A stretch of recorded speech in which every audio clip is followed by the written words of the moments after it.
There's a habit almost every SUV owner in this country has. Something they do without even thinking about it, every single time they start the engine or pull into the driveway. It's so automatic, so built into the routine, that nobody ever stops to question it. And the scary part is most folks think it's completely normal. They think it's just part of driving.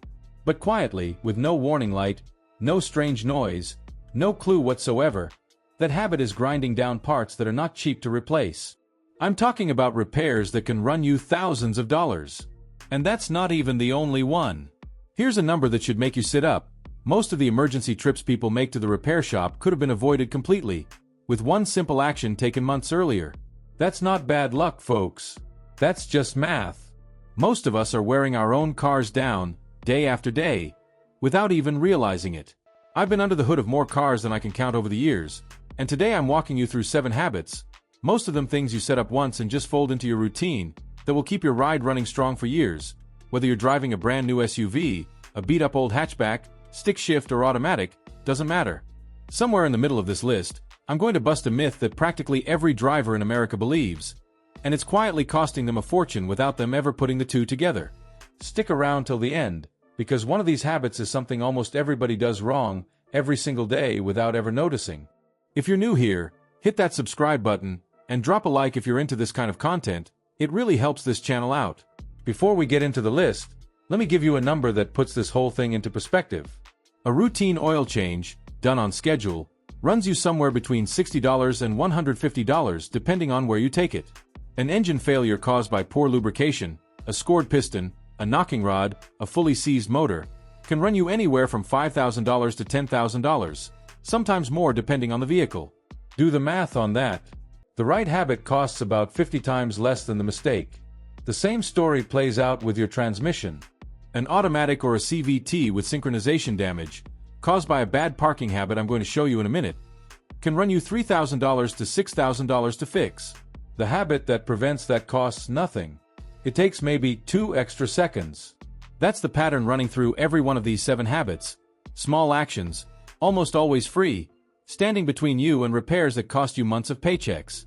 Let's get into the first one. Habit number 1 is building a real ritual around the basic inspection. Once a week, ideally the same day every week, before you even start the engine, pop the hood and check the oil dipstick and the coolant level. Here's why this matters more than people think. On most vehicles, that warning light on your dash doesn't come on early, it comes on late. The system wasn't built to warn you before the damage starts. It's built to warn you once the damage is already underway. Checking those levels once a week lets you catch a hidden leak before the temperature climbs and you end up with an overheated engine. And an overheated engine is, without a doubt, one of the most expensive repairs out there. It can warp a cylinder head, blow a gasket, and in the worst cases, seize the whole motor. We're talking about a 30-second check, once a week, against a repair bill that could run into the thousands. The whole point is turning a nasty surprise into something you saw coming. Habit number 2 is about tire pressure, and almost nobody respects it the way they should. Once a month, find the sticker inside the driver's door jamb, or check your owner's manual, and set your tires to the recommended pressure while they're still cold, before you've driven anywhere. Here's something most drivers never connect. Wrong tire pressure isn't just a tire problem.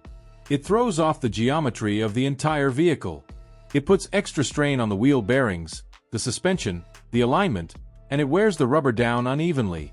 In practice, that means you could end up replacing a whole set of tires halfway through their expected life, and still walk into the shop convinced the tires themselves were junk, when the real issue was pressure you never checked. The fix here is simple.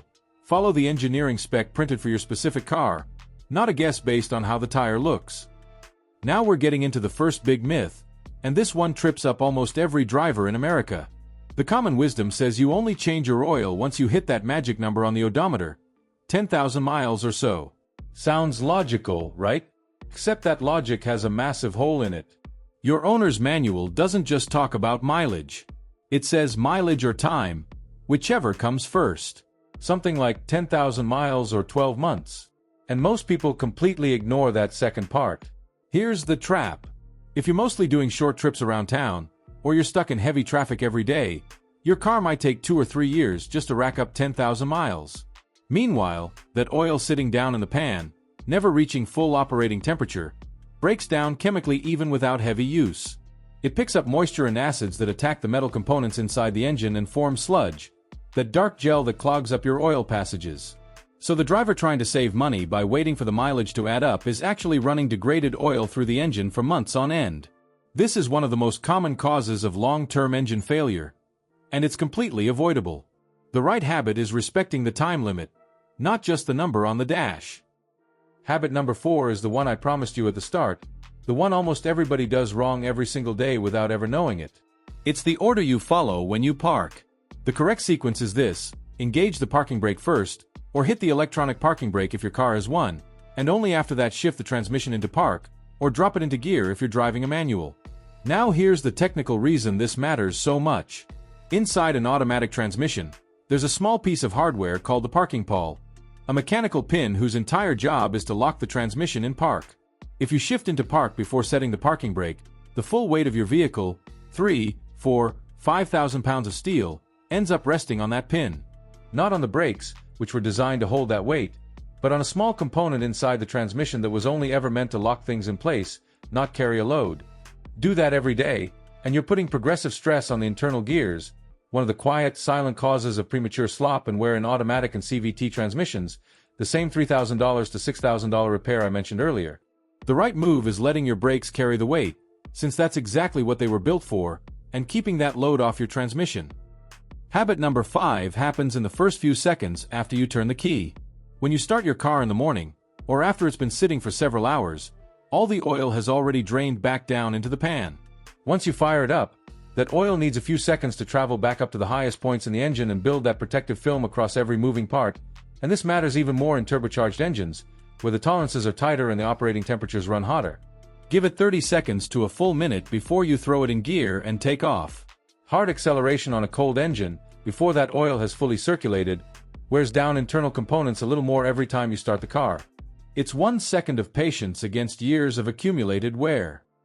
Habit number 6 is the inspection almost nobody bothers with unless something's already gone wrong. Once a year, even with no strange noises, even with no service appointment on the calendar, it pays to walk around and check the condition of your suspension, your brakes, your CV boots, and your belts. This one works differently from the rest. It's not about a daily task, it's about a trained eye, once a year. A torn CV boot, that rubber cover protecting the constant velocity joint, might look like nothing worth worrying about. But once it tears, dirt and water get into the joint and destroy a part that would have cost a fraction of the price if you'd caught it and replaced it in time. The whole idea is catching the failure before it turns into a breakdown on the side of the highway. Habit number 7 is the second myth I want to take apart today. A lot of drivers believe that keeping the engine at low RPM all the time, to save on gas, is always the healthiest thing you can do for it.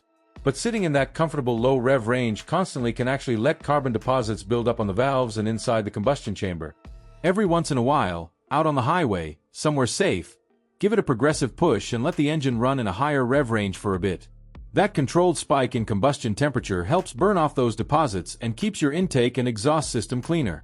Your engine was engineered to run efficiently across its whole rev range, not just camped out in the most fuel-sipping zone. So here's the bottom line. Keeping your car out of the shop isn't about luck. It comes down to a simple routine, a weekly check under the hood, monthly tire pressure, respecting the time limit on your oil, the right sequence when you park, a few seconds of patience on startup, an annual walk-around inspection, and letting the engine breathe at higher RPMs every now and then. None of these habits cost you a dime. All of them cost you, at most, a few seconds out of your day. And together, they're the difference between a car that runs strong for 20 years without drama, and one that lives permanently at the dealership. Now I want to hear from you. Which of these 7 habits were you not doing before this video? And more importantly, do you know somebody who shifts into park before setting the parking brake every single day? Tag that person in the comments because they need to see this. Would you still trust a transmission on a car whose owner does that every day? Or is that a deal breaker for you? And if you're thinking about buying a car, or you want to avoid a costly mistake, check out the video popping up on your screen right now. I guarantee it'll help you make a much better decision.